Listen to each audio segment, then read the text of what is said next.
دیکھیں جو پیکا ایکٹ آیا تھا نا 2016 میں، تو یہ جب آیا تھا اس وقت بھی ہم نے اس وقت جو نواز شریف صاحب کی حکومت تھی اس کو کہا تھا کہ یہ قانون کل کو آپ کے خلاف استعمال ہوگا، اور یہ ہمارے خلاف یعنی صحافیوں کے خلاف استعمال ہوگا، تو آپ اس قانون کو استعمال نہ کریں، اس کو منظور نہ کریں، یہ 1973 کے آئین کی روح کے خلاف ہے۔ تو وہ اس وقت انہوں نے ہماری بات نہیں سنی، جس طرح کہ آج کل عمران خان صاحب کی حکومت ہماری بات نہیں سن رہی۔ پھر جب عمران خان صاحب کی حکومت آ گئی تو اب تک تقریباً 50 سے زیادہ صحافیوں کے خلاف ایف آئی اے کا سائبر کرائم ونگ جو ہے وہ پیکا قانون کے تحت ان کو بلا چکا ہے، ان کے خلاف کارروائی کر چکا ہے، مقدمے درج کر چکا ہے۔ لیکن اس میں ہوا یہ کہ جو عدالتیں ہیں انہوں نے ایف آئی اے کے ان اقدامات کی حوصلہ شکنی کی، اور خاص طور پر جو اسلام آباد ہائی کورٹ ہے اس نے ایف آئی اے کا جو سائبر کرائم ونگ ہے اس کو اسد طور کیس میں باقاعدہ طور پہ کہا تھا کہ آپ اس وقت تک کسی کو گرفتار نہیں کر سکتے جب تک کہ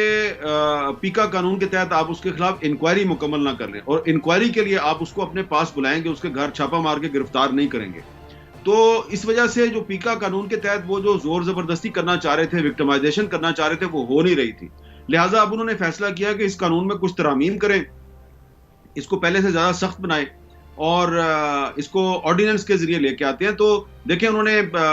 بائی پاس کیا ہے، نواز شریف صاحب کی حکومت نے غلط کام کیا تھا، لیکن انہوں نے یہ غلط کام جو ہے یہ پارلیمنٹ سے منظور کروایا تھا۔ لیکن جو عمران خان صاحب کی حکومت ہے اس کو پتا ہے کہ پارلیمنٹ میں وہ قانون لے کے آئیں گے تو مطلوبہ حمایت ان کو حاصل نہیں ہوگی، لہٰذا انہوں نے آرڈیننس کی صورت میں اس کو جاری کر دیا ہے۔ اور یہ ایکسٹینشن ہے جو نواز شریف صاحب کے دور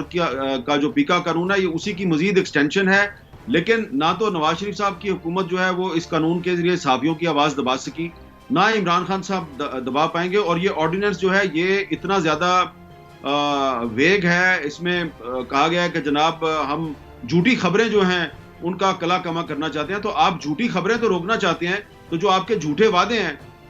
وہ ان کو کون روکے گا؟ اب دیکھیں مثال کے طور پہ عمران خان صاحب کہتے ہیں کہ جی میں نے 1 کروڑ نوکریاں دینی ہیں، میں نے 50 لاکھ گھر بنا کے دینے ہیں۔ اگر کل کو میں یہ کہوں کہ وزیر اعظم عمران خان صاحب جو ہیں وہ 3.5-4 سال میں 1 کروڑ نوکریاں دینے کا وعدہ پورا نہیں کر سکے، اور پاکستان ہاؤسنگ اتھارٹی جو ہے وہ 50 لاکھ میں سے 50,000 گھر بھی نہیں بنا سکی، تو یہ پیکا آرڈیننس کے تحت وہ میرے خلاف کارروائی کر سکتے ہیں، کیونکہ اس میں کہا گیا کہ فوج، عدلیہ اور ریاستی اداروں کے خلاف آپ فیک نیوز نہیں پھیلا سکتے۔ فیک نیوز کی آپ نے تعریف نہیں کی ہے، تو حکومت پہ تنقید جو ہے اس کو فیک نیوز کے زمرے میں لا کے وہ آپ کے اور میرے خلاف کارروائی کر سکتے ہیں۔ مثال کے طور پہ آپ کے چینل پہ اگر یہ جو صحت کارڈ ہے، یہ بہت سے پرائیویٹ ہاسپٹلز میں اس کو ایکسیپٹ نہیں کیا جا رہا، اور جو لوگ صحت کارڈ لے کے جاتے ہیں کہ جی ہماری ٹریٹمنٹ کریں، ان کو واپس بھیج دیتے ہیں۔ تو اگر ہم کہیں گے کہ جناب یہ صحت کارڈ جو ہے یہ انفیکٹو ہے، اس کو قبول نہیں کیا جا رہا پرائیویٹ ہاسپٹلز میں، تو حکومت کہے گی کہ آپ جھوٹ بول رہے ہیں، وہ آپ کے خلاف کارروائی شروع کر دیں گے۔ تو یہ تو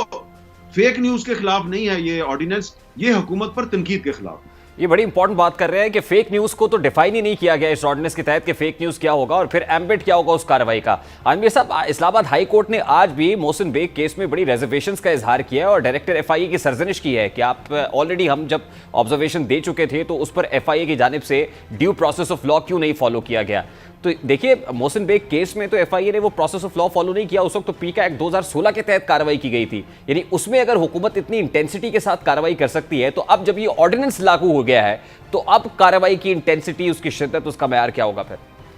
دیکھیں ابھی بھی جو حکومت ہے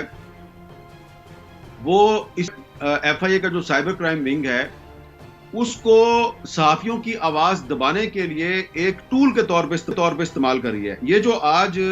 ایف آئی اے کے سائبر کرائم ونگ کے جو سربراہ اسلام آباد ہائی کورٹ میں پیش ہوئے تھے، بابر بخت قریشی صاحب، ان کو کچھ عرصہ پہلے قومی اسمبلی کی اسٹینڈنگ کمیٹی فار انفارمیشن کے اجلاس میں بلایا گیا، اور وہاں پر حکومت اور اپوزیشن کے جو ارکان قومی اسمبلی تھے انہوں نے کہا کہ جو ایف آئی اے کا سائبر کرائم ونگ ہے یہ نہ صرف یہ کہ صحیح طریقے سے کام نہیں کر رہا بلکہ یہ ہمیں تھریٹ کرتا ہے، کیونکہ کچھ جو قومی اسمبلی کے معزز ارکان ہیں ان کو بھی ان کی طرف سے میسیجز آئے تھے کہ جی آپ نے فلاں کا میسج فارورڈ کیا ہے تو آپ کے خلاف کارروائی ہو سکتی ہے۔ تو یہ وہاں پر بھی کوئی صحیح جواب نہیں دے سکے۔ اس سے پہلے آپ کو یاد ہوگا کہ یہ سائبر کرائم ونگ جو ہے کئی صحافیوں کو اس نے بغیر کسی انکوائری کے گرفتار کر لیا تھا۔ تو یہ جو سائبر کرائم ونگ ہے اب اس نے محسن بیگ کو گرفتار کیا ہے، لیکن محسن بیگ کو گرفتار کرنے کے بعد جو پہلے جو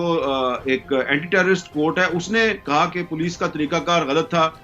محسن بیگ کو غلط طریقے سے گرفتار کیا گیا. آج اسلام آباد ہائی کورٹ نے کہہ دیا کہ بھئی آپ نے انکوائری کے بغیر کیسے گرفتار کر لیا. تو یہ ایکچولی جو سائبر کرائم ونگ ہے ایف آئی اے کا, اس کو حکومت کی کچھ شخصیات جو ہیں وہ پریشرائز کر کے استعمال کر رہی ہیں. اس پہ ایف آئی اے کے ڈی جی کا کنٹرول نہیں ہے اس سائبر کرائم ونگ پر.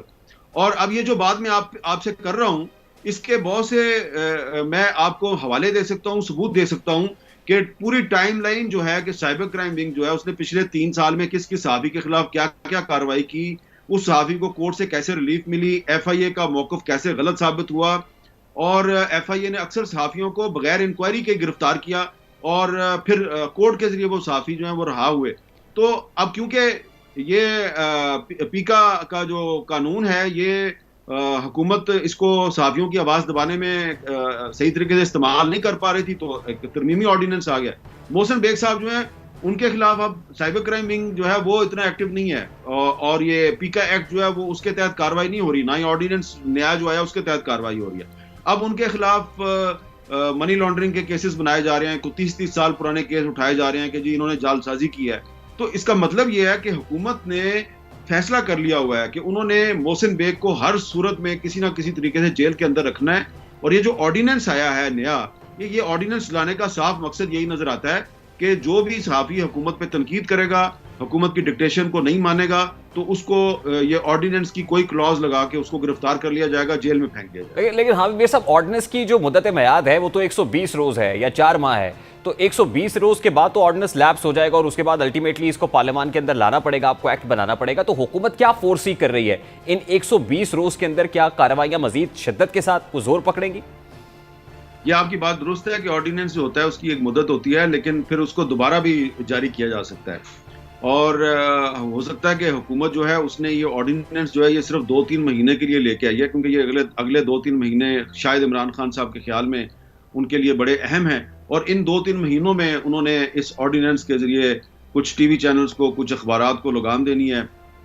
کچھ صحافیوں کو سبق سکھانا ہے. تو ہو سکتا ہے کہ وہ یہ آرڈیننس شارٹ ٹرم مدت کے لیے لے کے آئے ہیں, لیکن اگر ان کی حکومت قائم رہتی ہے اور وہ مطلوبہ مقاصد حاصل نہیں کرتے تو وہ اس آرڈیننس کو دوبارہ بھی جاری کروا سکتے ہیں. تو حامد صاحب, آج عدالت نے بھی آبزرویشنز دی کہ کیا F I A public office holders کے انٹرسٹ کو پروٹیکٹ کرتا ہے. یہ استفسار کیا جسٹس اطہر من اللہ نے, اور اس میں بھی یہی صورتحال دکھائی دے رہی ہے کہ 22 کروڑ عوام کو تو شاید اس ایکٹ کا آرڈیننس کا فائدہ نہیں ہوگا, لیکن پبلک آفس ہولڈرز یا باثر افراد اس سے ضرور فائدہ اٹھائیں گے. تو آپ کس طرح سے دیکھ رہے ہیں اس سارے کے سارے آرڈیننس کو کہ اب مستقبل قریب کے اندر جو ہے وہ اس طرح کی کارروائیاں اور اسی طرح باثر افراد جو ہے وہ انفلوئنس کریں گے ایف آئی اے کو, اور ایف آئی اے سے اپنے مطلوبہ مقاصد پورے کرائیں گے؟